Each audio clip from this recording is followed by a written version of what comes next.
एक बार फटाक से जुड़ जाएँ। मेरी और ध्वनि आप तक पहुँच रही है? हाँ सर, पहुँच रही है और एक बार ऑडियो ठीक। कन्फर्म भी करते हैं, जो साथी जुड़ चुके हैं, एक बार प्लीज़ अपन इसको शुरू करने जा रहे हैं। साथियों, नमस्कार। अभी जैसा कि हम देख पा रहे हैं, भारत में तकनीकी ने, विज्ञान ने, इवन सोशल मीडिया की वजह से अध्यात्म ने, सभी ने एक नया तरीके का विकास किया है। अध्यात्म वैसे अपना प्राचीन विषय है, विषय वस्तु है और इसमें जो नया विकास हुआ है, कई तरीके से यहाँ पर जो है लोग हैं, जो अध्यात्म को, धर्म को अपने-अपने तरीके से उसको पेश करते हैं। इन सब बातों के मध्य बड़ा कन्फ्यूज़न हो जाता है, लोगों के लिए समाज के लिए और जो बाहर के जो लोग हैं, जो भारत को उस दृष्टिकोण से देखते हैं, सभी के लिए इन सभी का एक तरह से कन्फ्यूज़न सा बड़ा माहौल है। आज सब बातों की जो जानकारी है, या सब बातों का जो पूरा इसकी विस्तृत चर्चा के लिए हमारे साथ मौजूद हैं, श्री भागवतन गुरु निग्राचार्य जी महाराज। सर, स्वागत है आपका बहुत-बहुत इस चैनल के इस नारायण कार्यक्रम में। तो हम सबसे पहले महाराज जी से प्रार्थना करेंगे, उनका जो पहला हम जो प्रश्न ले रहे हैं कि निग्राचार्य स्वामी हैं, भागवतानंद जी, श्री भागवतानंद जी, उनको हम एक लाइन में समझाएँ, तो क्या है? या यूँ कहें कि आपका सिंपल परिचय क्या है महाराज जी? निग्रहाचार्य के रूप में हमारा परिचय यह है कि सनातन धर्म के अंतर्गत जो शाक्तों की परंपरा है, शक्ति पूजकों की परंपरा है, उसमें एक संप्रदाय है निग्रह संप्रदाय। निग्रह संप्रदाय में दो प्रकार के मंडल होते हैं, एक युगाधिकारी मंडल, एक आज्ञाधिकारी मंडल। युगाधिकारी मंडल अपरिवर्तित होता है और उसमें चारों युगों के अधिकारी आचार्य निश्चित होते हैं। आज्ञाधिकारी मंडल में साधना के माध्यम से कुछ विशेष लोगों को स्थान मिलता है, जिसमें कलयुग के कामाख्या कामरूप पीठ के अंतर्गत हम आज्ञाधिकारी मंडल में एक निग्रहाचार्य के रूप में स्थित हैं। और इसमें आपका जो बड़ा अभी हम देख रहे हैं सोशल मीडिया पे बहुत सारे जो संत समाज है आपके खिलाफ वो ऐसे एक्शन लेने के मूड में हैं। आप भी हैं बड़े हाँ, धर्माचार्य के खिलाफ खंडन करते हैं, हर बात का खंडन करते हैं। तो ऐसा महाराज जी आप हर चीज़ का आपको खंडन करना पड़ता है। देखिए बात ऐसी है कि मैं हर चीज का खंडन नहीं करता और हर व्यक्ति का खंडन नहीं करता। जिन प्रकार के विषयों में मुझे स्पष्ट रूप से शास्त्र विरोधी बातों का अनुभव होता है, केवल उसी बात के विरुद्ध जाकर हम शास्त्रीय मत को प्रकाशित करते हैं। अब इसमें जिस प्रकार की अशास्त्रीयता होती है, अशास्त्रीयता की गंभीरता के आधार पर हमारी शब्दावली कई बार कुछ लोगों को सौम्य लगती है, तो कई बार कुछ लोगों को कठोर लगती है। किसी भी प्रकार के साधु से, किसी भी संत से हमारा विरोध नहीं है। हमारा विरोध अशास्त्रीयता से है। वह अशास्त्रीयता किसी भी रूप में प्रसारित हो रही हो, चाहे वो किसी भी पद पर बैठे आचार्य के माध्यम से हो या अन्य मजहबों के लोगों के माध्यम से हो, किसी भी रूप में हो।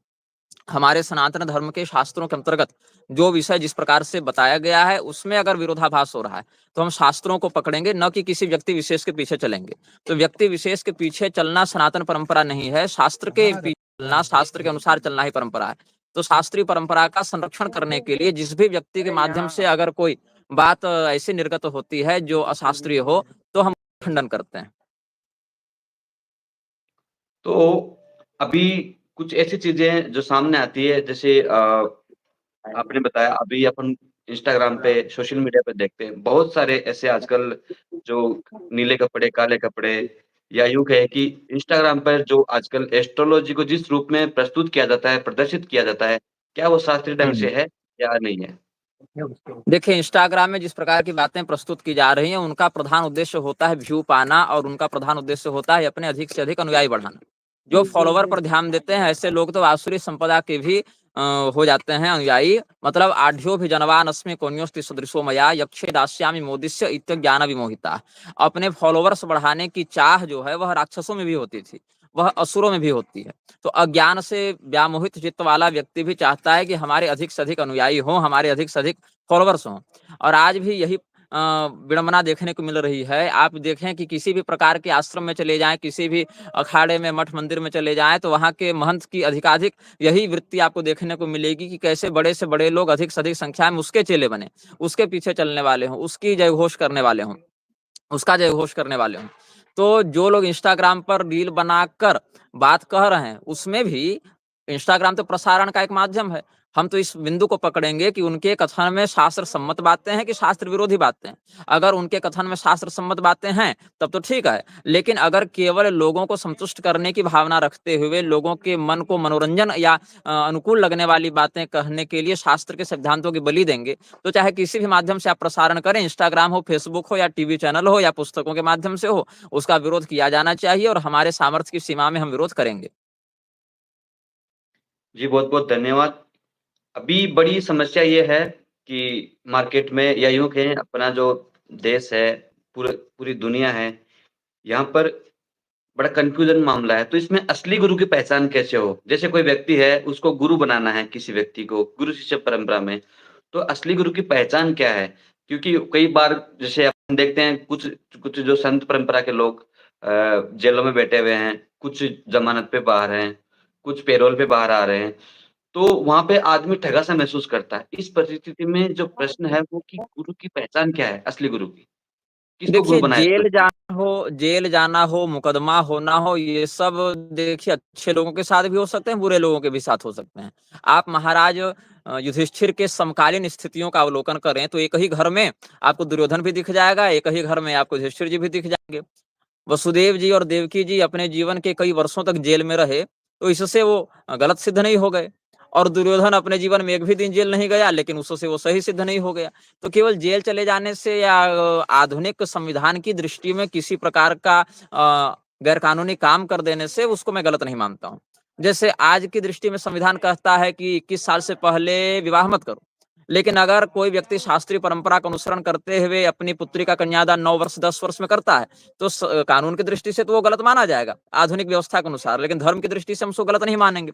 और हम लोग परिवर्तनशील कानून के पक्षधर नहीं हैं, हम लोग परिवर्तनशील संविधान के श्रद्धालु नहीं हैं, हम अविच्छिन्न, अपरिवर्तनीय सनातनी शास्त्र मर्यादा के पक्षधर हैं।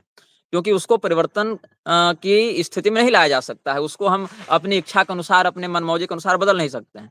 तो जो व्यक्ति जेल में है, देखना पड़ेगा कि उसके पीछे उद्देश्य क्या है। जैसे स्वामी करपात्री जी भी जेल गए थे। गोरक्षा आंदोलन के समय या स्वतंत्रता आंदोलन के समय या स्वामी स्वरूपानंद सरस्वती जी भी जेल गए, निरंजन देव तीर्थ जी भी गए या अन्य बहुत से धर्म जगत के क्रांतिकारी गण भी जेल गए। तो उनके जेल जाने के पीछे उद्देश्य क्या था? वो सरकार से धर्म की रक्षा के लिए टकराए थे। वो कोई चोरी डकैती बलात्कार हत्या करके जेल नहीं गए थे। लेकिन जो लोग भूमाफियाओं के समान प्रवृत्ति रखते हैं, जो लोग अपने गुरुओं की हत्या कर रहे हैं या जो लोग इस प्रकार के नशेबाजी में या व्यभिचार इत्यादि में लिप्त होकर जेल जा रहे हैं, उनका दुराचार तो प्रत्यक्ष है, उनका तो अधर्म स्पष्ट है। तो वहाँ विशेष करके व्यक्ति को सावधान हो जाना चाहिए। रही बात गुरु बनाने की, तो जो व्यक्ति का गोत्र है, जो व्यक्ति का कुल है, वह कुलगुरु ही उसका सर्वोत्तम गुरु होता है। हर व्यक्ति के कुल में कुलगुरु की परंपरा निश्चित होती थी और कुलगुरु के अतिरिक्त किसी अन्य गुरु का आश्रय लेना तभी सार्थक माना जाता था जब कुलगुरु स्वयं ऐसा उपदेश दें। जैसे राजा दशरथ जी जब संतान की कामना से संतान विषयक समाधान के लिए अपने कुलगुरु वशिष्ठ जी की शरण में गए, तो वशिष्ठ जी ने उनको कहा कि आप श्रृंगी मुनि के पास जावें, वो आपका यज्ञ कराएंगे। तो श्रृंगी मुनि को बुलाकर फिर राजा दशरथ ने यज्ञ करवाया वशिष्ठ जी के माध्यम से। यद्यपि राजा दशरथ चाहते तो श्रृंगी मुनि के पास स्वयं भी जा सकते थे, लेकिन नहीं, अपने कुलगुरु की शरण में गए। तो पहले तो कुलगुरु की परंपरा बचनी चाहिए। जिस कुल में जो परंपरा है गुरुओं की, कुलगुरुओं की, उस संप्रदाय गोत्र के अनुसार वही होनी चाहिए। अब अगर कुलगुरु का लोप हो गया हो, तो जो हमारे गोत्र के कुल के इष्ट देव हैं, कुलदेव हैं, उनकी परंपरा संप्रदाय की मर्यादा को जानने वाले अन्य किसी विवेकी शास्त्रनिष्ठ आचार्य की शरण में जाने का निर्देश शास्त्र देते हैं। उसमें आचार्य का यह लक्षण होना चाहिए कि उचित और अनुचित का विवेक हो, क्या कर्तव्य है, क्या अकर्तव्य है, इसका विवेक हो। धर्मशास्त्रों ने किस बात को करने का निर्देश दिया है और किस बात को करने का निषेध किया है, इन दोनों का विवेक हो और वह अपने सर्वोच्च सामर्थ्य की सीमा में उसका पालन भी करता हो, तभी उसको हम गुरु मान सकते हैं। जो हमारे धर्म शास्त्रों की परंपरा से समझौता किए बिना कठोर अनुशासन पर चलते हुए अपने शिष्य को उसी अनुशासन पर चलने के लिए प्रेरित करने और अनुशासित करने का सामर्थ्य रखता है, ऐसा सच्चरित्रवान, ऐसा शास्त्रनिष्ठ व्यक्ति ही गुरु हो सकता है। जी, बहुत-बहुत धन्यवाद इस जानकारी के लिए। अगला अपना जो प्रश्न है, वो है कि महाकुंभ में अपन महाकुंभ चल रहा है, 144 वर्ष बाद में ये बड़ा सौभाग्य हम सबका है कि हमारे जीवन काल में ऐसा अवसर आया है। हुँ, तो इस महाकुंभ में के दौरान ही लोगों को पता चलता है कि ये इस अखाड़े के संत हैं, ये इस अखाड़े के संत हैं, ये इसके शंकराचार्य हैं, इसके ये हुँ। सरस्वती जी हैं, ये गिरि जी हैं। तो ये बड़ा कन्फ्यूज़न सा है। तो आप कृपा करके ये बताएँ कि कितने शंकराचार्य हैं? किस परंपरा का निर्वहन वो करते हैं? किसका करना चाहिए? और कौन से अखाड़े प्रमुख हैं? और कौन-कौन से अखाड़ों में क्या-क्या परंपराएँ हैं? जो आपकी जानकारी हो सके। देखिए, बात ऐसी है कि सबसे पहले तो मैं यही जानकारी सुधारूँगा कि ये कुंभ 144 साल के बाद नहीं लगा है। ये केवल पॉलिटिकल रूप से प्रचारित किया जा रहा है। आप इसको क्रॉस वेरीफाई करें, तो ये जो कुंभ लगा है, ये 143 साल के बाद लगा है, 143 ईयर्स। ये 144 के बाद नहीं लगा है, ये 143 साल के बाद लगा है। और हम आपको इसका आपको हम विवरण दे देंगे, तो आज से जो आप 12वाँ कुंभ मानेंगे, जैसे 12 को 12 से गुणा करके 144 ला रहे हैं ना, तो वो जो आज से 12वाँ कुंभ जो पिछला पड़ा था, वो 1882 में पड़ा था, 1882। उसके बाद 94 में पड़ा, 1894 में, फिर 1906 में पड़ा, 1918 में पड़ा, 1930 में पड़ा, 1942 में पड़ा, 1966 में पड़ा। अब कुंभ कब लगता है, कैसे लगता है? बृहस्पति की गति के आधार पर हम कुंभ पर्व का निर्णय लेते हैं। और बृहस्पति जो हैं वो हर 84 वर्षों में एक बार अतिचारी होते हैं, मतलब अपनी राशि को शीघ्रता से पार कर जाते हैं। अतिचारी मतलब जितने समय में उनको राशि पार करने थे, उससे कभी अपेक्षाकृत शीघ्र गति से वो वहां पर पहुंच गए। तो वहां पर 1 साल पहले ही कुंभ लग जाता है। यही कारण है कि जब 1966 का कुंभ लगा था, 1966 का कुंभ लगा था, तो बृहस्पति उसके बाद अतिचारी हो गए थे और उसके 11 वर्ष के बाद ही 1977 में कुंभ लगाना पड़ा था। और इस विषय में प्रयाग में विद्वानों का सम्मेलन हुआ था, जहां स्वामी करपात्री जी ने और उस समय के मान्य विद्वानों ने कुंभ पर्व निर्णय इस प्रकार से एक विमर्श भी प्रस्तुत किया था। उसके बाद 89 में लगा, 2001 में लगा, 2013 में लगा, अब 2025 में लग रहा है। तो ये हम अमान्य समझते हैं कि 144 वर्ष के बाद ही कुंभ लगेगा।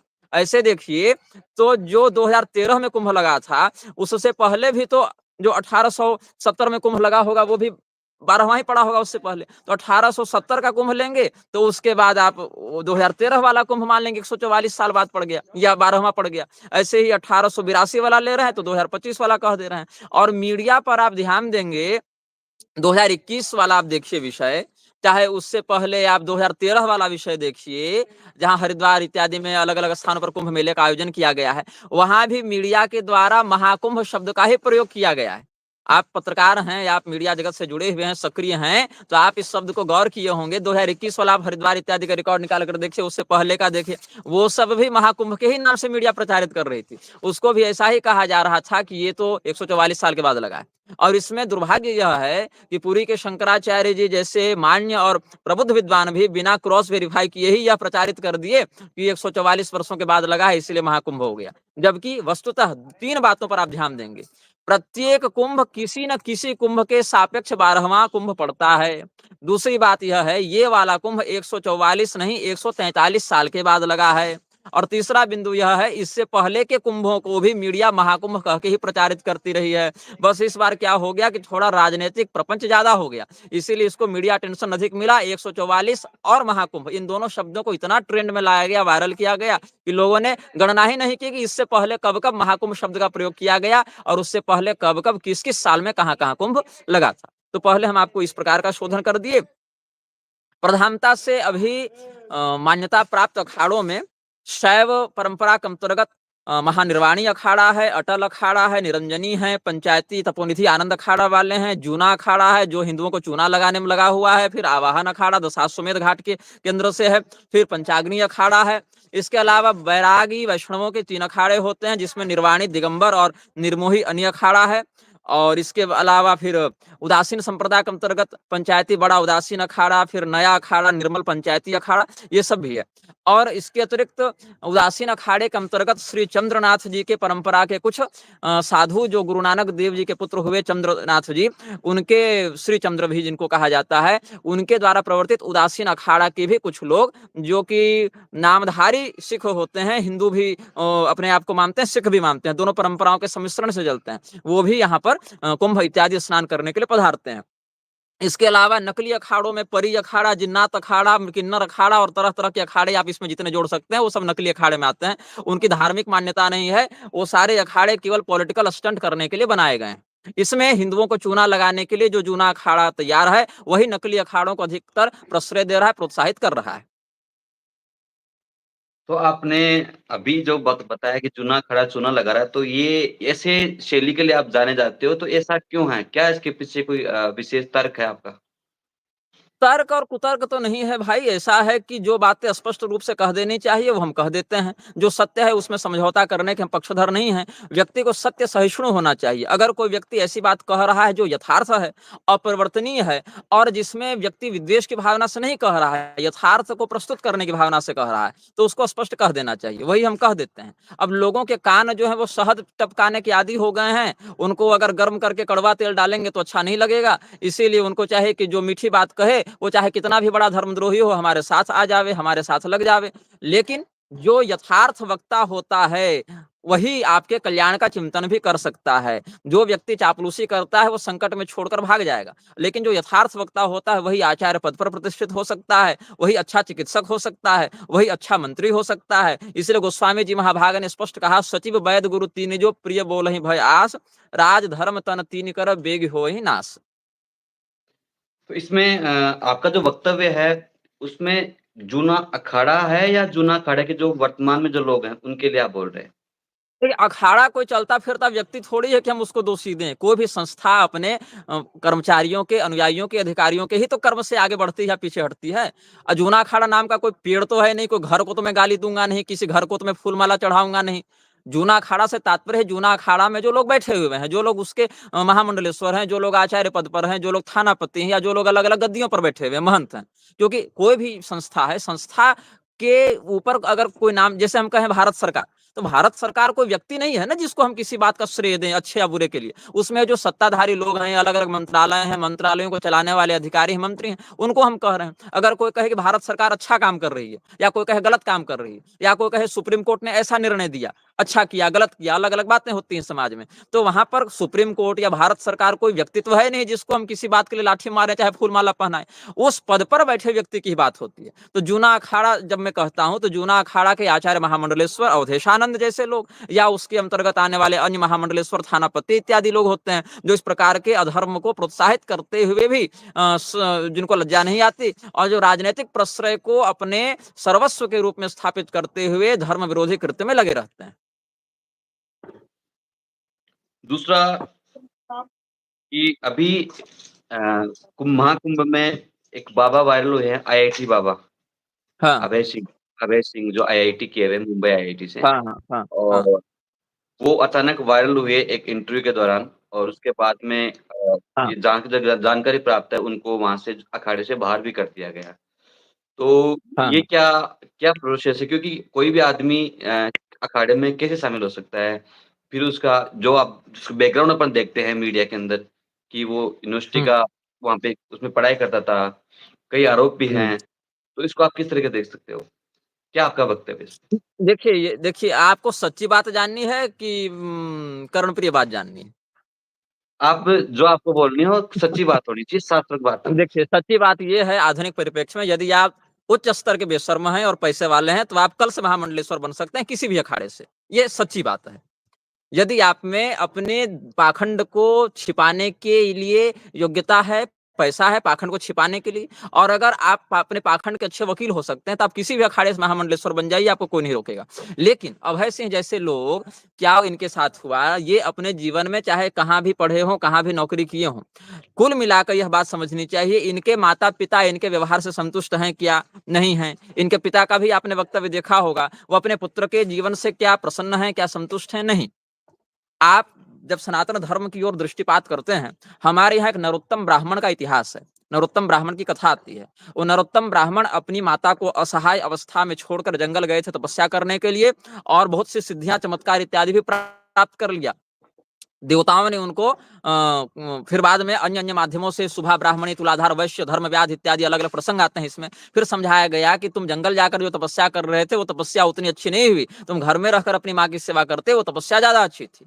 तो अभय सिंह जो है उसने अपने एक वीडियो में अपने माता पिता की खूब निंदा की है, कहा कि माता पिता देवता नहीं, भगवान नहीं होते, ये नहीं होते, जबकि हमारे वेद क्या कहते हैं, मातृदेवो भव पितृदेवो भव। हाँ ठीक है, देवता के समान वो आकाश में उड़ नहीं रहे, वरदान और शाप तुरंत नहीं दे रहे, अंतर्ध्यान नहीं हो रहे, लेकिन देवताओं के आराधना से जिस प्रकार का फल हमें प्राप्त होता है, वैसा ही फल अपनी माता पिता की सेवा से भी प्राप्त होता है। इसीलिए माता पिता को देवता के समान कहा गया है। माता पिता को, गुरु को देवता इसलिए नहीं कहा गया कि आकाश में उड़ने लगेंगे और अंतर्ध्यान हो जाएंगे और शाप देकर तुरंत भस्म कर देंगे, अपितु देवताओं की विधि पूर्वक पूजा करने से हमें जो पुण्य और जो प्रारब्ध लाभ प्राप्त होता है, वही सुकृत का लाभ हमें अपने माता पिता गुरु की पूजा से प्राप्त होता है, उनके सेवा सत्कार से, उनकी आज्ञा का पालन करने से प्राप्त होता है। तो एक वीडियो में वो व्यक्ति अपने पिताजी को ही गाली दे रहा था। एक वीडियो हमने देखा जिसमें उसने कहा कि महादेव जी ने तो हमें कहा कि मैं तुम ही विष्णु अवतार हो, तो उसने स्वयं को विष्णु अवतार घोषित कर दिया। तो ये इसमें सबसे ज्यादा दोषी तो मीडिया है, क्योंकि मीडिया को पता नहीं है कि किस व्यक्ति को कितना अटेंशन देना है। मीडिया सिर्फ एक चीज देखती है कि हमारी इस रिकॉर्डिंग की क्लिप कितनी बार रन की गई और उस क्लिप के चलने से हमें कितना एडवर्टाइजमेंट आया, कितना हमको रेवेन्यू जनरेट हुआ। मीडिया को बस इससे मतलब है। अभी मैं ये कहूं कि अभी तो कुंभ में एक और जो माला बेचने वाली कोई लड़की वायरल हुई थी, इतना बड़ा मीडिया आयोजन को हुआ। हाँ हाँ, जो भी है, इतना बड़ा आयोजन हुआ था, लोग उसकी आंख में कैमरा लेके घुसे जा रहे हैं कि इसकी आंख देख लो, इसी के लिए कुंभ किया गया था।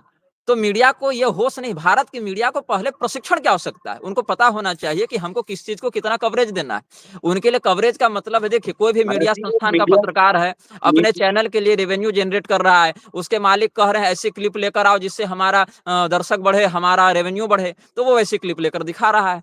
तो जितने भी प्रकार के ये सब अखाड़ा वाले लोग हैं, ऐसे ही तमाशा में लगे हुए हैं। इसीलिए अभी सरकार ने क्या कर दिया, एक 3000 4000 का कूपन लगा दिया कि कूपन लीजिए, सफारी वाली गाड़ी में घूमिए और नागांव का दर्शन कीजिए। तो ये नागांव की भी जो अखाड़ा की जो व्यवस्था उसको बेच रहे हैं, टिकट लगा के सर्कस बना रखा है। तो अभय सिंह हो या वो जो एक हीरोइन आई थी हर्षा रिछारिया या क्या नाम था, ऐसी अभिनेत्रियां हो जो साध्वी के नाम से महामंडलेश्वर के रथ पर और माथे पर चढ़ी बैठी हैं, ऐसे लोगों को अटेंशन देने के कारण ही आप देखिए हिंदू धर्म के विषय में क्या ज्ञान प्राप्त हो रहा है, किस शास्त्र के, किस श्लोक के, किस सिद्धांत की व्याख्या इन लोगों के माध्यम से हो रही, जो इनको इतना कवरेज दिया जा रहा है। और कवरेज किसको मिल रहा है, उधर एक करौरी सरकार है भदौरिया, वो क्या करता है, अपने चेलों के सामने बड़े बड़े देवी देवता को बुलाकर भूत झाड़ने का दावा करता है और सारे देवताओं को गाली देता है, उसको कवरेज मिल रही है। एक व्यक्ति को कवरेज मिल रही है, इधर आप देख लें वो जो हर्षा रिछारिया हो, मेकअप करके पोत के अपना लाली बिंदी लगा के उधर रोए जा रही है। तो ऐसे लोगों को कवरेज अगर मीडिया देते रहेगा तो मीडिया की जो प्रामाणिकता है वो भी खंडित तो होगी, और हिंदू धर्म के जो वास्तविक सिद्धांत मर्मज्ञ हैं, ऐसे आचार्यों की बात समाज तक नहीं पहुंचेगी, तो लोग पाखंड को ही धर्म का नाम समझ लेंगे। तो ऐसे में क्या किया जाना चाहिए? अच्छा, दूसरी बात, आप जो अभी जो बोल रहे थे कर्णप्रिय बात क्या हो सकती है महाराज जी, हम सुनना चाहेंगे, हमारे दर्शक भी डिमांड कर रहे हैं। कर्णप्रिय बात क्या हो सकती है? कर्ण प्रिय बात में फिर चापलूसी आ जाती है, जिसको सुनना सबको पसंद है कि इतने बड़े बड़े परम पूज्य आदरणीय संत महात्मा यहाँ पर उपस्थित हुए हैं, ये कुंभ का बड़ा सुंदर पावन अवसर है, इसमें योगी आदित्यनाथ जी भी बड़ा सुंदर प्रशासनिक नियंत्रण संभाले हुए हैं, आकर कुंभ में दिव्य साधु संतों का दर्शन कीजिए और अपने पूर्वजों के साथ साथ स्वयं भी पुण्य के लाभ बनिए, भागीदार बनिए। बस यही कर्णप्रिय बात है, जिसको सुनने में किसी को बुरा नहीं लगा। लेकिन इस कुंभ को कुंभिपाक बनाने वाले लोगों की अगर हम बात कह दें तो फिर सबको बुरा लग जाता है। तो यहाँ पे ये कि क्या सभी माम क्योंकि सभी संत बुरे नहीं होते हैं। आपका जो ये वक्तव्य है, जो कई बार मैंने देखा है, आप डायरेक्ट मतलब मुंह पे बोल देते हैं, तो ये क्या सभी के लिए आपका है, या इसमें क्या, इसमें डिफरेंशिएशन कैसे किया जाए, आम आदमी कैसे देखिए डिफरेंशिएट करे? बिल्कुल कर सकता है। देखिए समाज मैं आपके चैनल पर दोगला शब्द का प्रयोग कर सकता हूँ, ये सभ्य शब्द है मेरी इस जानकारी में, ये कोई अश्लील गाली नहीं, संवैधानिक शब्द है। तो ये जो दोगलापन है समाज का, वही इसमें कारण है। आपको समाज में दो प्रकार के लोग मिलेंगे। एक क्या कहेगा, पीठ पीछे किसी की चुगली मत करो, जो कहना है मुंह पर कहो। एक पक्ष यह भी कहेगा समाज का, देखो पीठ पीछे किसी के बारे में ना कहो, जो कहना है सामने कहो ना जी, पीठ पीछे क्या बुराई करनी। ठीक है। फिर कुछ लोग कहेंगे कि भैया तुम मुँह पर सारी बात कह देते हो, नाम लेकर सारी बात कह देते हो। तो दोनों में से कुछ एक तो करना पड़ेगा ना। यदि मैं पीठ पीछे लोगों की चुगली करता हूँ, तो लोग कहेंगे इतनी ही हिम्मत है तो अपना असली चेहरा सामने लाकर कहो, असली बात को नाम लेकर कहो। क्या संकेत में तीर चला रहे हो? और अगर मुँह पर सामने नाम लेकर कह दो, तो लोग कहेंगे कि तुम तो सबकी निंदा करते हो। देखिए, मैंने कभी भी ये वक्तव्य नहीं दिया है कि मैं सर्वज्ञ हूँ, मैं सबसे बड़ा जानकार हूँ, कभी नहीं। आपको मेरे किसी भी लेखन में या किसी भी वीडियो में या किसी भी आपको वक्तव्य में ये कहीं नहीं मिलेगा जहाँ हम दावा कर रहे हैं कि सबसे बड़े गुरु हम हैं, इसलिए सबको हमारा चेला बन जाना चाहिए और हमारे अलावा पूरी दुनिया के लोग मूर्ख हैं। ऐसा हमने कभी भी नहीं कहा, ना एकांत में, ना सार्वजनिक रूप से, ना मंच में, ना कमरे में। दूसरी बात, हमने यह कभी नहीं कहा कि पूरे भारत के सारे साधु संत बुरे ही हैं, ये हमने कभी नहीं कहा। हमने केवल बिंदुगत विरोध या बिंदुगत समर्थन किया है।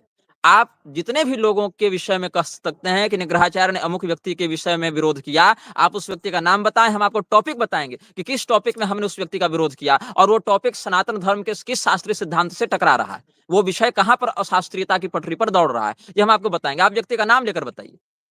वो आपने अभी भी कहा कि जो महामंडलेश्वर है, कोई भी पैसे देके महामंडलेश्वर बन जाता है, तो ये बड़ी बात है अपन हिंदू अपने भारत के लिए, सनातन जो अपन इसमें आगे बढ़ रहे हैं। तो बड़ी बात है, बड़ा आरोप है कि कोई भी पैसे देके बन जाता है। ऐसा कैसे हो सकता है मतलब? क्योंकि लोग मेरे पास ऑफर लेकर आए थे कई बार कि 50 लाख 60 लाख दीजिए, आपको यहाँ से महामंडलेश्वर बना दे रहे हैं, आपको यहाँ से जगत गुरु बना दे रहे हैं। और ये जितने लोग महामंडलेश्वर जगत गुरु बने हैं, इनको तो हम बहुत अंदरूनी रूप से जान रहे हैं ना कि जगत गुरु महामंडलेश्वर बनने से पहले वो क्या था और उसके बाद अब क्या बन गया। इनके गुरुकुलों में, इनके आश्रमों में तो हमारा आना जाना है ना, हमारे शुभचिंतकों का आना जाना है ना। तो इसीलिए हम अंदरूनी व्यवस्था में घुसे हुए हैं। अब जैसे कोई व्यक्ति अगर सीबीआई का ऑफिसर रहा हो और रिटायर होकर अगर वो सीबीआई की कार्यप्रणाली के विषय में आपको बता रहा हो, तो आप उस पर विश्वास तो करते हैं कि हाँ, ये व्यक्ति वहां की व्यवस्था में घुसा हुआ है, इसलिए उसको अंदर की बात पता है। तो बाहर से जिस प्रकार का ये मठ मंदिर अखाड़ा दिखता है ना, वैसी बात नहीं है। यहाँ पर तो आप ये जानिए कि अब अखाड़ों की स्थिति ये है कि कोई भी महिला अगर पतिव्रता है, तो रात्रि को अखाड़ों में न ठहरे तो उसके लिए ज्यादा अच्छा है। क्योंकि वहां पर अब अधिकांश लोग, 100 में से 90 लोग नशेड़ी हो चुके हैं, व्यभिचारी हो चुके हैं, और बहुत से लोग तो ऐसे हैं जो वारंटेड हैं, तड़ीपार हैं, अपने वेश को छिपाने के लिए साधु बनकर अखाड़ों में घुसे हुए हैं ताकि पुलिस उनको पकड़ न ले। ये भी एक वास्तविकता आपको बता रहा हूँ। तो ये तो इसमें अगर ऐसा है तो फिर इसको आइडेंटिफ़ाई किया जाना चाहिए। तो इसमें निग्रहाचार्य जी क्या कर सकते हैं इसको आइडेंटिफ़िकेशन करने में? अपना क्या योगदान दे सकते हैं? हम पहले से ही योगदान देते जा रहे हैं कि जिस भी व्यक्ति के माध्यम से सनातन धर्म के विरोधी तत्वों का प्रोत्साहन किया जा रहा हो, जैसे एक छोटा उदाहरण मैं आपको देता हूँ। निरंजनी जी। अखाड़ा के आचार्य महामंडलेश्वर का नाम है कैलासानंद। वही कैलासानंद जिसके रथ पर बैठ के हर्षा रिछारिया वायरल हो गई। आप ज्यादा अच्छे से समझ गए किसकी मैं बात कर रहा हूँ। उस कैलासानंद ने मदनी को जान रहे होंगे आप, मौलाना मदनी। उस मदनी के साथ कुरान का वो आदान प्रदान कर रहा था कैलासानंद। तो मैं यहाँ पर ये व्यक्ति को बताऊंगा कि देखो, ये व्यक्ति एक और सनातन धर्म का धर्मगुरु बनता है, दूसरी ओर जिनकी पुस्तकों में, जिनकी किताबों में हिंदुओं का माथा काटने की बात लिखी हुई है, जिहाद के माध्यम से पूरे भारत को गजवाए हिंद बनाने की बात लिखी हुई है, वो करके आतंकवाद को प्रसारित करके ऐसे ही लोगों के साथ कैलासानंद का उठना बैठना, कुरान का आदान प्रदान कर रहा है। परमार्थ निकेतन का चिदानंद मुनि, एक और जो लोग कहते हैं कि भारत में धर्मांतरण बढ़ रहा है, जो लोग कहते हैं ईसाई मिशनरियां बड़ा उपद्रव कर रही हैं, हिंदू धर्म को खोखला कर रही हैं, वहीं ईसाइयों का जो सर्वोच्च जो ठेकेदार है, जिसको पोप कहते हैं, उसके साथ परमार्थ निकेतन का चिदानंद मुनि हाथ मिला रहा था। तो मैं इसी विसंगति को समाज के सामने रखता हूं कि देखो, एक और तुम्हारे श्रद्धा के केंद्र जो तुम्हारे कथित साधु संत लोग हैं, उनका एक और का चेहरा ये रहा और दूसरी ओर का चेहरा ये रहा कि वो कैसे कैसे आतंकवादियों के साथ उठना बैठना कर रहे हैं। अब मैं आपको एक और बात बता रहा हूँ। धीरेन्द्र कृष्ण शास्त्री उर्फ बागेश्वर धाम सरकार अभी 4-5 महीना 6 महीना पहले दुबई गए थे, आपको पता होगा। दुबई में उनको किसने बुलाया? दुबई में उनको बुलाया था अबू अब्दुल्ला ने, शेख अबू अब्दुल्ला या जो भी उसका नाम है। वो व्यक्ति बागेश्वर धाम को दुबई बुलाने से ठीक 2-3 महीना पहले पाकिस्तान गया था। वहां पर वो पीओके के प्रधानमंत्री से मिला था, आईएसआई के नेताओं से मिला था और जाकिर नाइक इत्यादि से भी मिलकर वो आया था। अब बताइए कि जो व्यक्ति जाकिर नाइक का मित्र हो, जो व्यक्ति पाक ऑक्युपाइड कश्मीर के प्रधानमंत्री का मित्र हो, वही व्यक्ति अगर धीरेन्द्र कृष्ण शास्त्री को दुबई बुला रहा है, तो इस बात को में कोई कनेक्शन होगा। पाकिस्तान की खुफिया नहीं, एजेंसी। लेक लेकिन उसमें कहीं न कहीं भारत की जो परंपरा मर्यादा है, वहाँ वो लोग कथा सुन रहे हैं, उस देश में कथा सुन रहे हैं जहाँ पे राम का नाम लेना भी वो कहते हैं भई वहाँ पे एक मुस्लिम देश के अंदर कथा करना बड़ी बात है। कैलासानंद जी की जब आपने कहा, तो उनका ये अगर वो कुरान को एक्सचेंज कर रहे हैं जैसा कि आपका आरोप है, तो ये तो अपना धर्म तो अलाउ करता है सबका सम्मान करो। नहीं, हमारा धर्म तो ऐसा इस बिल्कुल नहीं कहता है। ये जो मीठी चटनी चटाई गई है ना, ये गलत बात है। हमारा धर्म यह कहता है कि बैराल वक वृत्तिनाम वांग मात्रेणापि नार्चयेत्। हमारा धर्म कहता है सम्मान केवल उसका जो सम्मान का पात्र हो। अपूज्या यत्र पूज्यन्ते पूजनीयो न पूज्यते त्रीणि तत्र भविष्यन्ति दारिद्र्यं मरणं भयम्। जहाँ पर सम्माननीय व्यक्ति का अपमान होता हो और जहाँ पर तिरस्कार्य व्यक्ति का सम्मान होता हो, वहाँ पर दरिद्रता, भूखमरी, अकाल, मृत्यु इत्यादि का भय होता है। इसलिए पाखंडी का, वेद विरुद्ध मर्यादा का आश्रय लेने वाले, वेद विरुद्ध मार्ग पर चलने वाले व्यक्ति का वाणी मात्र से भी सत्कार नहीं किया जाना चाहिए, ये भगवान ने कहा है। ये मनु महाराज की भी वाणी है, ये भगवान महादेव की भी आज्ञा है। शिव पुराण इत्यादि में, मनुस्मृति इत्यादि में, श्रीमद् भागवत इत्यादि में आप इसका देख सकते हैं। सम्मान केवल उसका जो सम्मान का पात्र हो, और सम्मान का पात्र वही है जो वेद पुराण श्रुति स्मृति मर्यादा का सम्मान करते हुए उसके अनुशासन पर चले। अन्य कोई व्यक्ति सम्मान का पात्र नहीं होता है। यदि यही बात रही सम्मान सबका किया जाना चाहिए, तो पूरी पुलिस व्यवस्था को बंद कर दो। फिर तो जो सम्मान शंकराचार्य का हो जाएगा वही बलात्कारी का हो जाएगा। तो वहां पर क्यों पुलिस प्रशासन लगा कर रखे हो? तो पुलिस प्रशासन के समय तो तुम कहते हो कि इसका ये वीआईपी है, ये माननीय है, मुख्यमंत्री जी माननीय है, और ये बलात्कारी है, इसको फांसी दे दो। वहां क्यों? क्योंकि उसका व्यवहार वैसा है, उसका आचरण वैसा है। तो सनातन धर्म में सबका सम्मान करने की बात नहीं है। जो सम्मान का पात्र है केवल उसी का सम्मान करने की बात है। सम्मान सबका, ऐसा कहने वाले लोग अपने आप का अपमान कभी न हो जावे, इस भय से ऐसा कहते हैं, ताकि समाज कल उनके दोष को देखकर उनका अपमान न करने लगे, इसीलिए ऐसा कहते हैं।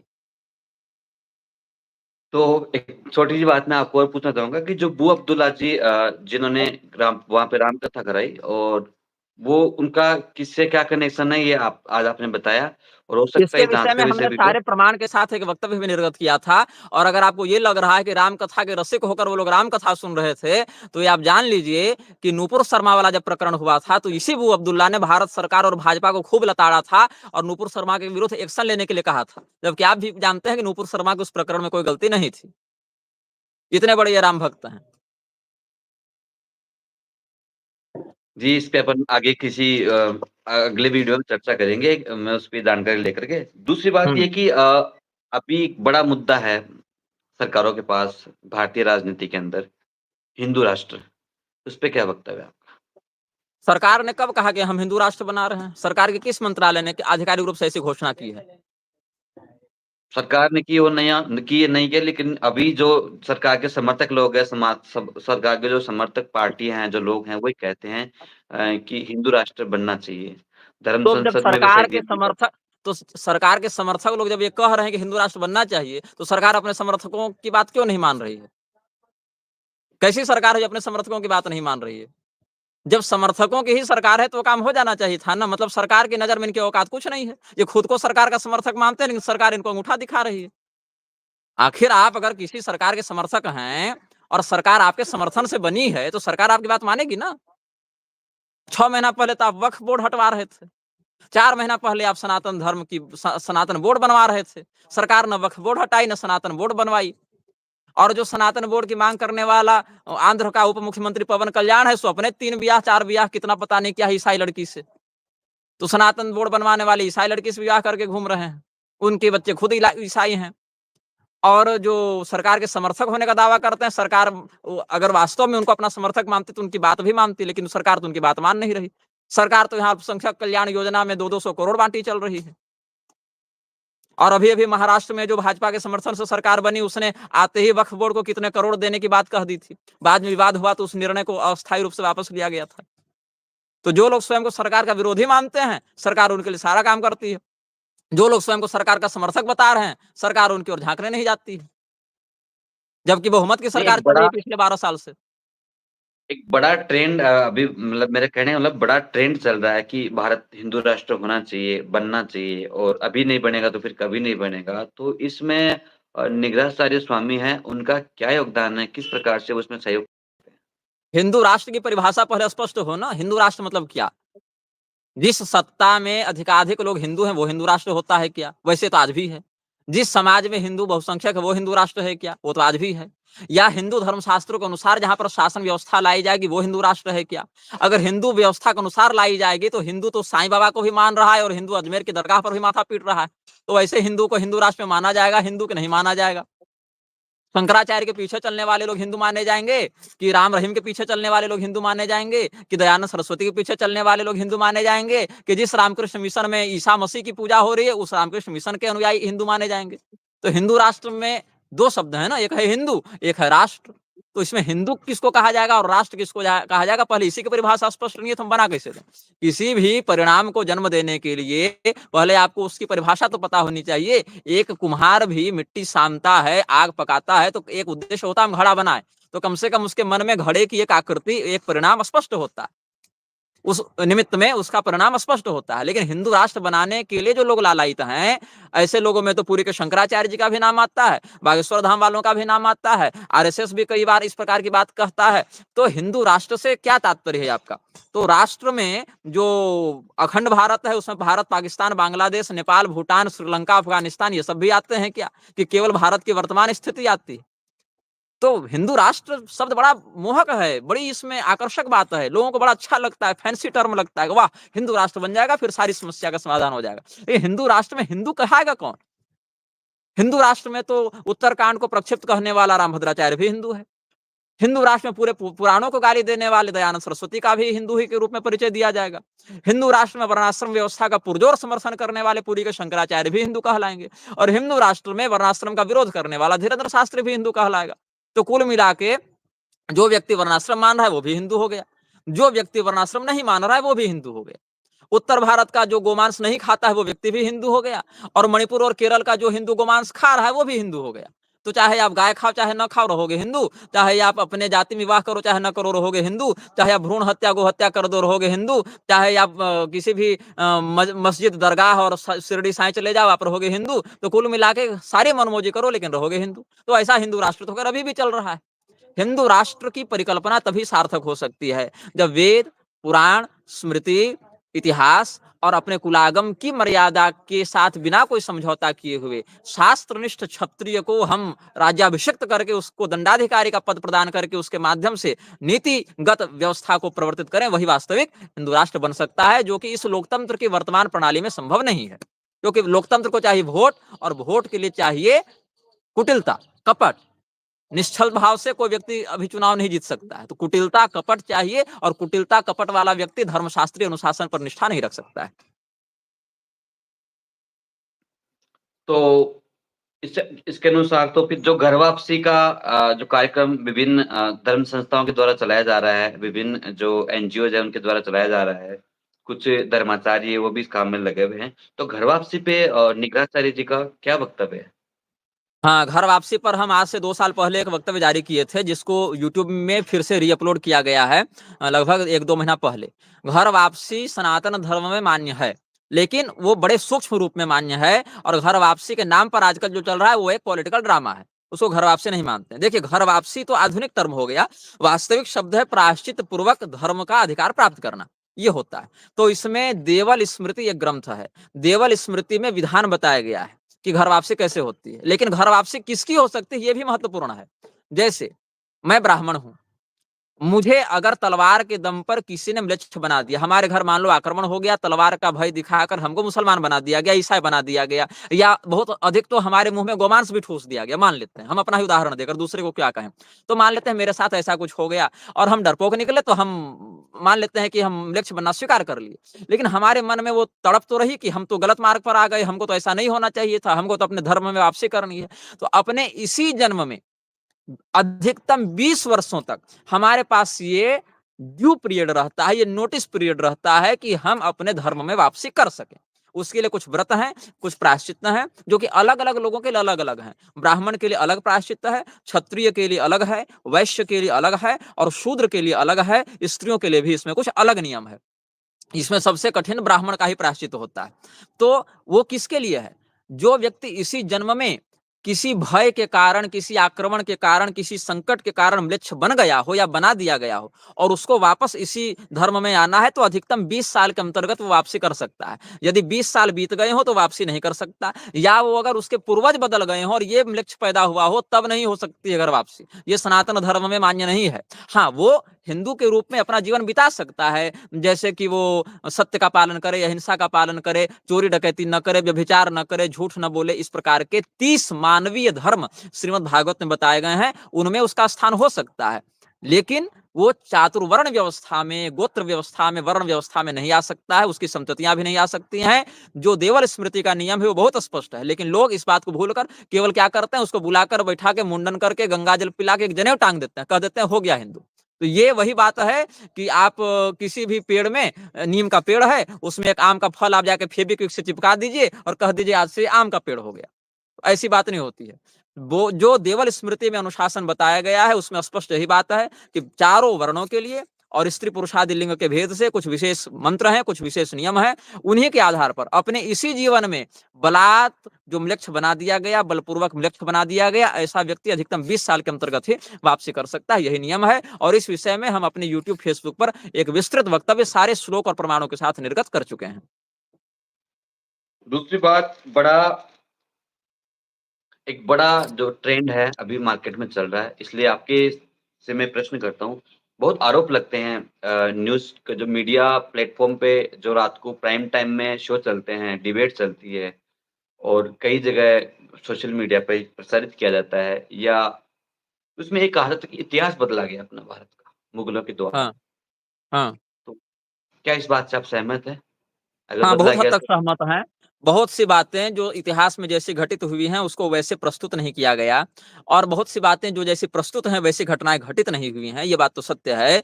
लेकिन अगर इतिहास बदला गया, इस बात से इनको इतना ही बुरा लग रहा है, इन राष्ट्रवादियों को अगर इतना ही बुरा लग रहा है इतिहास बदला गया तो जिन राष्ट्रवादियों के समर्थन से सरकार चल रही है, उस सरकार ने अभी तक इतिहास को सुधारने के लिए कौन-सा काम किया है? बात ऐसी नहीं है कि सरकार की शिक्षा व्यवस्था किसी बात को सही या गलत तरीके से प्रस्तुत कर रही है। बात है कि उस तथ्य के प्रस्तुतिकरण में किस प्रकार का नैरेटिव बनाया गया है। जैसे एक नैरेटिव यह बनाया गया, मान लेते हैं, आपको मैं उदाहरण देता हूँ कि किसी स्थान में 10 मंदिर हैं। ये एक तथ्य हो गया, ठीक है? आप तथ्य ध्यान दें। मान लेते हैं कि किसी स्थान में 10 मंदिर हैं। ये एक तथ्य है। दूसरा तथ्य यह है कि उसी स्थान में किसी व्यक्ति की हार्ट अटैक से मृत्यु हो गई। ये दूसरा तथ्य हो गया। अब इन दोनों तथ्यों को साथ में जोड़कर अगर कोई कह दे, इस स्थान में 10 मंदिर हैं और इसीलिए यहाँ पर एक व्यक्ति की हार्ट अटैक से मृत्यु हो गई।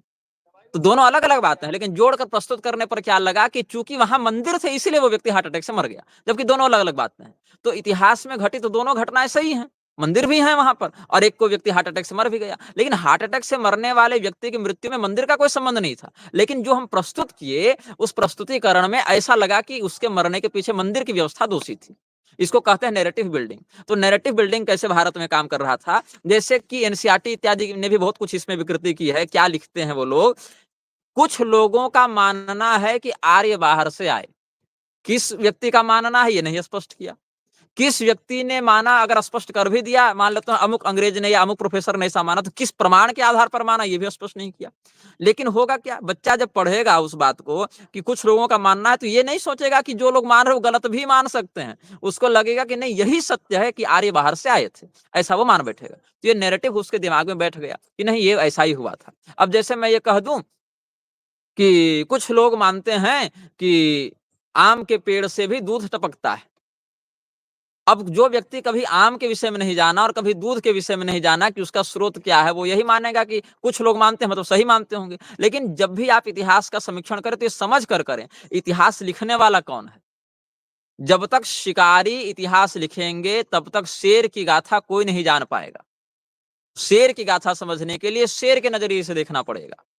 शिकारी अपने नजरिए से बात बताएगा। इसलिए इतिहास को जो लोग वर्णित कर रहे हैं समाज में, वो लोग जिस नजरिए से पोषित हुए हैं, जिस नजरिए का समर्थन करते हैं, वैसी बातों को समाज में रखेंगे। जिस प्रकार के नजरिए से सनातन का विरोध हो रहा हो, जिस प्रकार के नजरिए से लोग भ्रमित हो रहे हो, ऐसे लोग जैसे रोमिला थापर ने तो अशोक के बाद युधिष्ठिर को बता दिया। अब युधिष्ठिर कब के हुए हैं, अशोक कब का हुआ है, लगभग दोनों के बीच नहीं भी तो 2 से सवा 2 हजार वर्षों का अंतर है। लेकिन रोमिला थापर कौन है, तो जेएनयू की बड़ी प्रोफेसर है। तो डिग्री के माध्यम से लोग अपने प्रभाव को बढ़ाते हैं और उस प्रभाव को जब समाज ने स्वीकार कर लिया तो कुछ भी बात कह देते हैं और प्रमाण देने के लिए बाध्य नहीं होते, तो लोग उनकी ही बकवास को सत्य मान लेते हैं और जो इतिहास में कभी नहीं हुआ, कैसे भी नहीं हुआ, उसको भी विकृत रूप में प्रस्तुत करके उसी को सत्य के रूप में स्थापित कर देते हैं। उसमें शायद बड़ा योगदान इन सीरियल वालों का, मूवीज़ वालों का है। तो बॉलीवुड में कई बहुत चीज़ें हैं, ज्यादा। जैसे जैसे हमारे राजस्थान की परंपरा की बात करें, तो जो पद्मावती का जो विषय है, तो उसमें जो रानी हम्म। पद्मावती है, उनका भी उन्होंने एक अलग तरीके से कुछ किया और इतिहास कुछ और था। बहुत विरोध भी हुआ राजपूत समाज में उस चीज़ का। एक और प्रश्न है कि सनातन को आगे कैसे बढ़ाया जाए और इसमें कौन-सी चुनौतियाँ हैं जो आपको सामने नज़र आ रही है कि सनातन को जो धर्म है अपना, वो आगे कैसे बढ़े? सरकार ही धर्म के विस्तार में, धर्म की वृद्धि में सबसे बड़ी चुनौती है। सरकार और सरकार के द्वारा पोषित व्यक्ति जो हैं वो धर्म के सिद्धांत पर स्वयं निष्ठा नहीं रखते हैं। इसीलिए धर्म के प्रति निष्ठा रखने वाले लोगों को प्रताड़ित भी किया जाता है और धर्म के प्रति जो लोग कर्मठता से व्यवहार करते हैं उनको दंडित भी किया जाता है। अभी जैसे एक छोटा सा मैं उदाहरण दूं, साकार ब्रह्म नारायण के नाम से हाथरस में एक सभा हुई थी जिसमें भगदड़ में बहुत लोग मरे भी थे। अभी एक 3-4 महीने पहले की बात है, हाथरस वाला कांड आपको हाथरस स्मरण में होगा। हाँ, हुआ था। हाँ, और वहां पर एक व्यक्ति फुल पैंट शर्ट पहनकर अपने आप को विष्णु अवतार बोल रहा है और उसके पैरों की धूल लेने के लिए लाखों लोग टूट पड़े हैं और उसके मंच पर बड़े बड़े नेता और बड़े बड़े गुरु लोग, मतलब कथावाचक लोग आते जाते रहे हैं। तो ये उस व्यक्ति को पैदा होते तो इतना सम्मान और यश दिए नहीं होंगे, धीरे धीरे करके वो आगे बढ़ा होगा। तो जब ऐसे पाखंडी बढ़ने वाले होते हैं तभी सरकारी हस्तक्षेप से या सरकार के द्वारा प्रायोजित लोगों के हस्तक्षेप से इनको क्यों नहीं दबा दिया जाता है? क्योंकि सरकार क्या करती है, वो 1 लाख लोगों को अपने वश में भले न कर पाए, वो साकार नारायण के नाम से जो चल रहा था व्यक्ति, उसको अगर अपने क्लच में ले लेती है तो उसके सारे चेले सरकार के समर्थक हो जाएंगे। तो सरकार भीड़ से चलती है और भीड़ मूर्ख होती है, भीड़ विवेकी नहीं होती है, भीड़ के पास अपना कोई दिमाग नहीं होता है, वो अंधी होती है। उसको एक माहौल केवल चाहिए, उसी माहौल के अनुसार वो कार्य करती है। इसीलिए भीड़ का कोई चेहरा नहीं, भीड़ का कोई लक्ष्य नहीं, भीड़ जिसके पीछे चल रही है उसी व्यक्ति के ऊपर पूरा निर्णय होता है कि भीड़ को विकास की ओर ले जाए या विनाश की ओर ले जाए। और सनातन धर्म के अधिकांश अनुयायी अब भीड़ बन चुके हैं, अब वो स्वतंत्र रूप से विवेक नहीं रखते हैं। यही कारण है कि मंदिरों को तोड़ने वाले व्यक्ति भी उनके लिए हिंदू हृदय सम्राट हो जाते हैं और देवताओं को गाली देकर अपना बिजनेस बढ़ाने वाले लोग भी उनके लिए धर्मगुरु बन जाते हैं। जब तक समाज ऐसे धर्म विरोधी तत्वों को चिन्हित करके उनके हाथ से धर्म के विषय में हस्तक्षेप का अधिकार छीनेगा नहीं, और जब तक ऐसे लोग धार्मिक मामलों में निर्णय देने या हस्तक्षेप करने से प्रतिबंधित नहीं किए जाएंगे, तब तक सनातन धर्म का जो मूल स्वरूप है वह आलोकित नहीं होगा, ऐसा हम समझते हैं। दूसरी बात, अपने कुल परंपरा, गोत्र परंपरा और अपने वंश मर्यादा के अनुसार जो वेद पुराण स्मृति इत्यादि की अनुशासन विधा है, उस अनुशासन विधा पर जब तक व्यक्ति निष्ठा नहीं रखेगा, अपना खान पान, अपना चरित्र जब तक सुरक्षित नहीं रखेगा, कहाँ खा रहे हैं, क्या खा रहे हैं, कहाँ पर हमारा शारीरिक अभिक्रिया का व्यवहार हो रहा है, कहाँ पर कैसे हमारे परिवार में संबंध स्थापित हो रहे हैं, इन सभी बातों का निरीक्षण करके जब तक स्वयं अनुशासित नहीं होगा तब तक धर्म का विकास संभव नहीं है। जब तक धर्मशास्त्रों का ज्ञान परंपरा प्राप्त आचार्यों से लेना शुरू नहीं करेगा, सीरियल और इंटरनेट और रीलबाजी से जब तक ज्ञान लेता रहेगा, तब तक वास्तविक रूप से धर्म के बोध से वह रहित ही रह जाएगा, उसको प्राप्त नहीं होगा धर्म का ज्ञान। तो आपने कहा कि सरकार बड़ी चुनौती है, तो सरकार ने राम मंदिर का मार्ग प्रशस्त किया, सरकार ने काशी जो महादेव है वहाँ पे सर कॉरिडोर कितने ट्रेन वकील भेजे थे सरकार ने?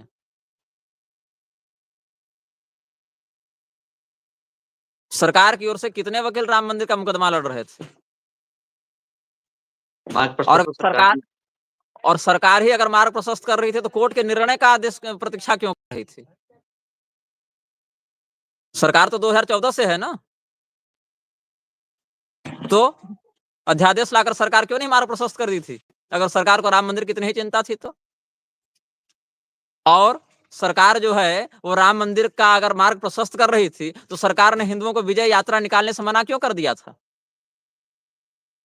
और सरकार तो 5 एकड़ के लिए मस्जिद का मार्ग भी प्रशस्त कर चुकी है, उस पर कौन चर्चा करेगा? वो तो हिंदू नहीं मांग रहे थे ना कि 5 एकड़ मस्जिद भी चाहिए। तो नहीं वो तो सरकार फिर ने अध्यादेश वो तो हाँ? फिर सर वो तो जैसे हिंदू जो अपना राष्ट्र है भारत का है, वो संविधान से चलता है, तो उसमें दोनों पक्षों को कहीं न कहीं संतुष्ट करके आगे बढ़ा जाता है। और तो इस फिर आप बारे में दोनों तो पक्षों के लिए किए ना, आप दोनों पक्षों के लिए किए ना। फिर आप राम मंदिर का मुकदमा समझौता किए, आप विजयी नहीं हुए हैं। आप समझौता किए हैं ताकि आपकी सरकार बची रहे। हिंदू नहीं चाहता था ये समझौता ना, आप चाहते थे। हिंदू क्या चाहता था कि मंदिर मिले, लेकिन आप थे जिन्होंने मस्जिद दिलाई।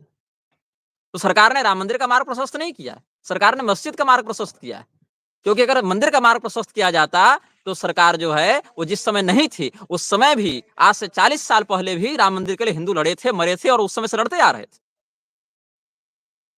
तो राम मंदिर का मार्ग सरकार ने प्रशस्त नहीं किया है। और इसके बाद भी सरकार ने पॉलिटिकल स्टंट करते हुए अधूरे मंदिर में अपने पूर्व सिद्धांत की रक्षा करने के लिए जो तैयार है हमारे शंकराचार्य इत्यादि, उनकी उपेक्षा करके अधूरे मंदिर में प्राण प्रतिष्ठा का नाटक किया और वहां पर मुसलमानों को घुसाया।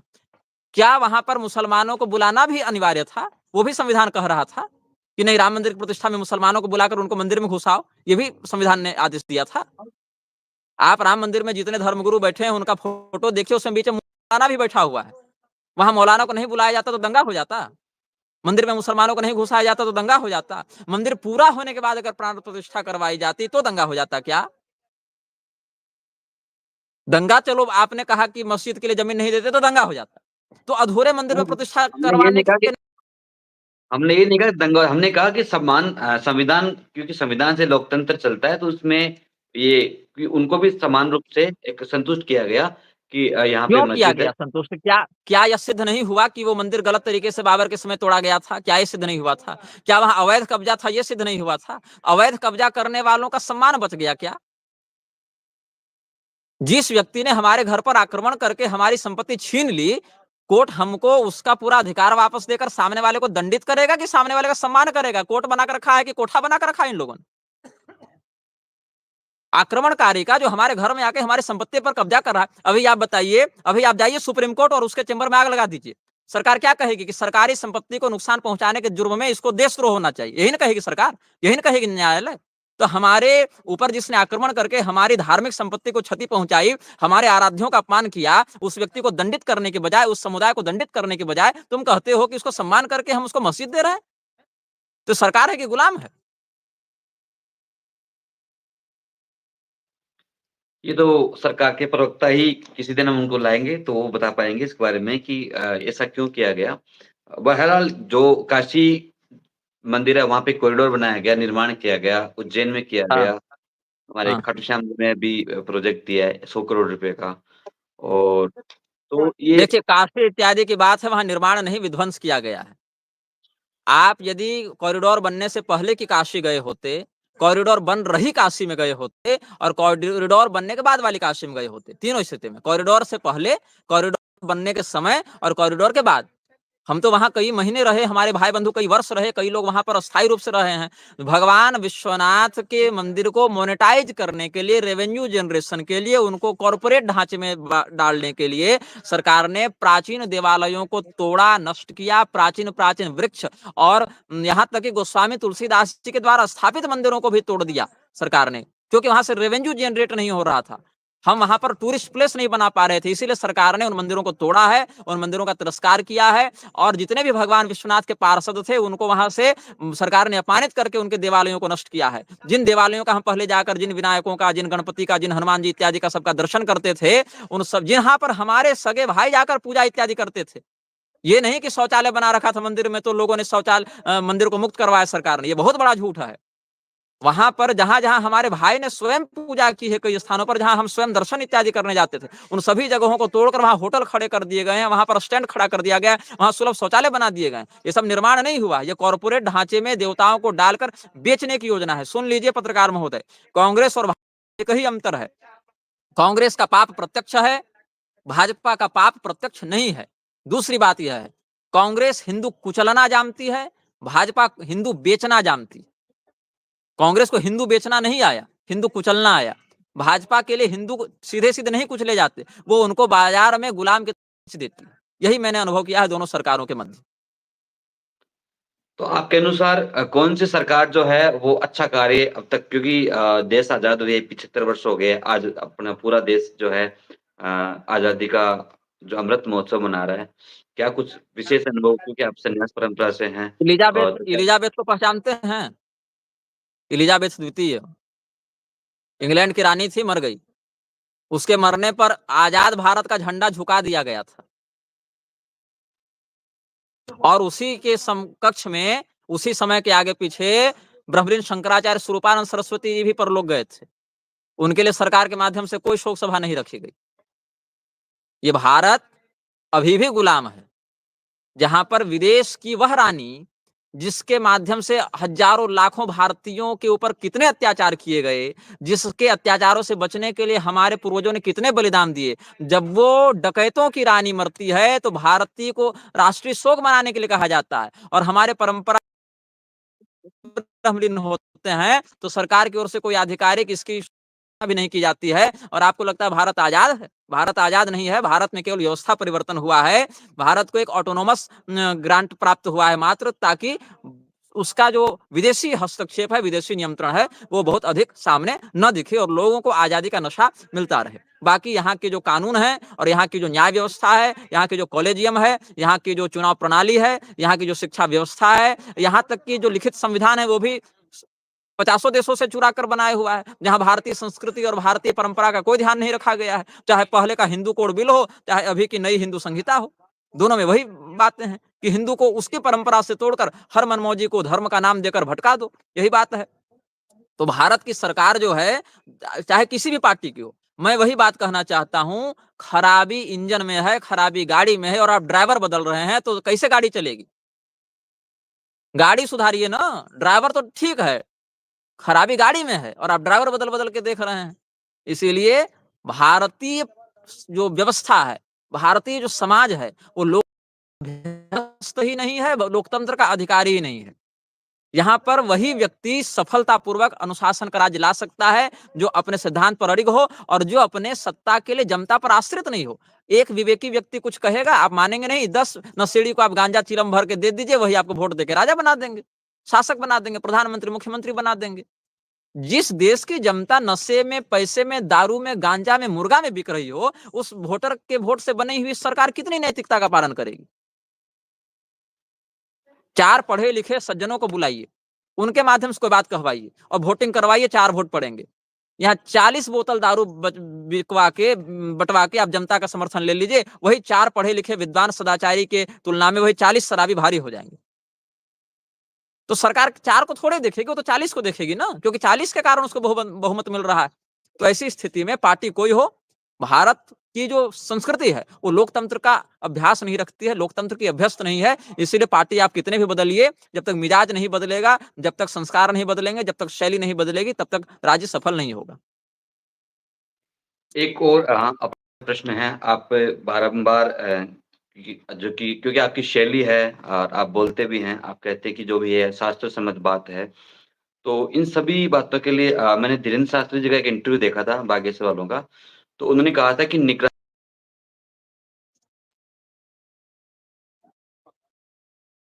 आपकी आवाज कट रही है, की कमी लग रही है, आप अपना प्रश्न फिर से दोहराएं।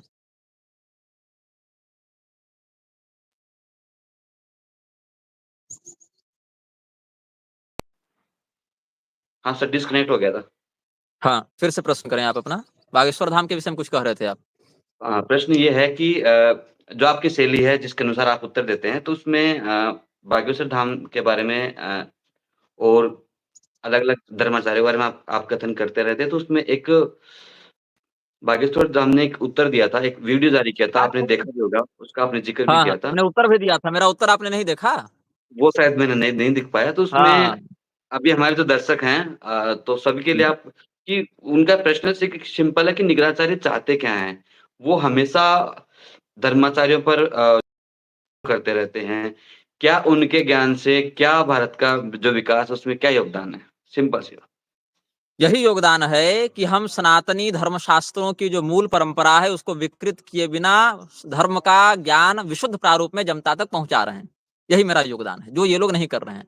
यदि आप स्वयं को हिंदू मानते हैं, हिंदू धर्म के विषय में जानना चाहते हैं, तो हिंदू धर्म की परंपरा के अंतर्गत जो विशुद्धतम बात है, उसमें बिना किसी राजनीतिक मसाला के, बिना किसी चापलूसी के, उसको विशुद्ध रूप में आपको हम प्रस्तुत कर रहे हैं। अब रही बात धीरेन्द्र शास्त्री की, तो धीरेन्द्र शास्त्री ने जब वह वक्तव्य दिया था, तो उस वक्तव्य में यह भी कहा था कि हम ये पोल खोल सकते हैं किसकी कितनी लुगाइयों से संबंध है। आज तक क्यों पोल नहीं खोले वो? धीरेन्द्र शास्त्री ने यह भी कहा था कि उनके पास वेद, पुराण, स्मृति इत्यादि कुछ नहीं है, फिर भी उनको गर्व है वो कट्टर सनातनी है। तो भैया जब उनके पास वेद पुराण कुछ नहीं है, तब भी वो स्वयं को सनातनी मानकर गर्व कर रहे हैं, तो जिसके पास वेद पुराण धर्मशास्त्र इत्यादि के पारंपरिक ज्ञान की कृपा है, वो क्यों स्वयं को सनातनी मानकर अपनी बात को नहीं कहेगा? दूसरी बात वो ये कह रहे थे कि हिम्मत है तो लव जिहाद के खिलाफ बोलो, ये बोलो, वो बोलो, ये सब भी वो कह रहे थे। मैंने लव जिहाद के खिलाफ कितना कुछ बोला है, लेकिन वही धीरेन्द्र शास्त्री रजत शर्मा को दिए साक्षात्कार में कह रहे थे कि नहीं कि 500 मुसलमान परिवार उनके मित्र हैं, मुसलमान के साथ वो चाय भी पीते हैं। और अली और बजरंगबली वाले मौके पर धीरेन्द्र शास्त्री ने ही तो हाथ जोड़कर क्षमा मांग ली थी। हमने तो ऐसा कभी नहीं किया किसी मामले में, किसी से हाथ जोड़कर क्षमा हमने नहीं मांगी किसी विधर्मी से। तो मुसलमानों से मित्रता करें धीरेन्द्र शास्त्री, वेद पुराण के भी बिना स्वयं को हिंदू माने धीरेन्द्र शास्त्री, आईएसआई के नजदीकी लोगों से जाकर संपर्क करें दुबई में धीरेन्द्र शास्त्री, सनातन धर्म के मान्य सिद्धांतों को बिना जानने प्रवचन करने बैठ जाए धीरेन्द्र शास्त्री, भागवत महापुराण के एक श्लोक का भी उच्चारण न करने की योग्यता है धीरेन्द्र शास्त्री में, और उपदेश देंगे धीरेन्द्र शास्त्री हमको। किस आधार पर हम उनकी बात माने? ज्ञान बल से माने, कि सिद्धांत बल से माने, कि संगति बल से माने, कैसे माने? ऊपर से जब उन्होंने ये कहा कि मैं सबकी पोल खोल दूंगा कि इस महात्मा ने कितनी लुगाइयां रखी हैं, तो हम भी महाराष्ट्र में ही थे उसी समय। हम भी महाराष्ट्र में थे, वो भी महाराष्ट्र में थे, हम भी थे। तो हमने कहा था कि तुम खोलो पहले पोल, हमारी पहले खोलो, हम भी देखेंगे हमारी कितनी लुगाइयों से संबंध है, हमको भी तो पता चले। उसके बाद उनके यूट्यूब चैनल से वो वीडियो हटा दिया गया। आप मेरा वक्तव्य देख लीजिएगा, जब उनका वीडियो आया था उसके 2 दिन के बाद ही हमने भी अपने चैनल पर अपना उत्तर आधे घंटे का जारी किया था। हम बस ये चाहते हैं, जो व्यक्ति सनातन धर्म का धर्मगुरु बनकर व्यासपीठ पर बैठ रहा हो, वो जोकर न हो, आचार्य हो। उसको सनातन धर्म के सिद्धांत का अपने संप्रदाय की विधा से विशुद्ध ज्ञान हो, उसका वह आचरण करता हो और निर्भयता पूर्वक बिना किसी राजनीतिक या व्यापारी तंत्र के, मीडिया तंत्र के प्रभाव में आए सत्य को सत्य कहने का साहस रखता हो और उस बात का समर्थन करने का भी गौरव और अभ्यास रखता हो। यही हम चाहते हैं।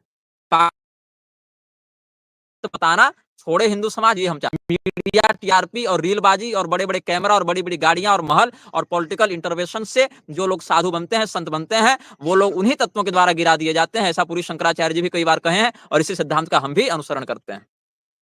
जी, बहुत-बहुत धन्यवाद आपका, आपने समय दिया और आपने अपना पक्ष रखा और अच्छा, एक बात मैं आपको और स्पष्ट करूं बिल्कुल, कि हमारे समस्त साक्षात्कार समयानुसार हमारे चैनल पर भी अपलोड किए जाते हैं। तो आपके चैनल पर ये जो साक्षात्कार चल रहा है, ये जब चल चुका होगा तो कुछ दिनों के बाद हम भी इसको अपने यूट्यूब, फेसबुक पर अपलोड करेंगे आपके नाम के साभार लगाकर। तो आप इसमें कॉपीराइट इत्यादि नहीं लगाएँगे, ये हम आपको स्पष्ट कर दें। क्योंकि हमारे बिल्कुल। समस्त साक्षात्कारों का यही नियम होता है, ताकि और भी लोग इस शास्त्रीय ज्ञान से आलोकित हों। ठीक है सर, धन्यवाद। जय श्री श्याम। नारायण।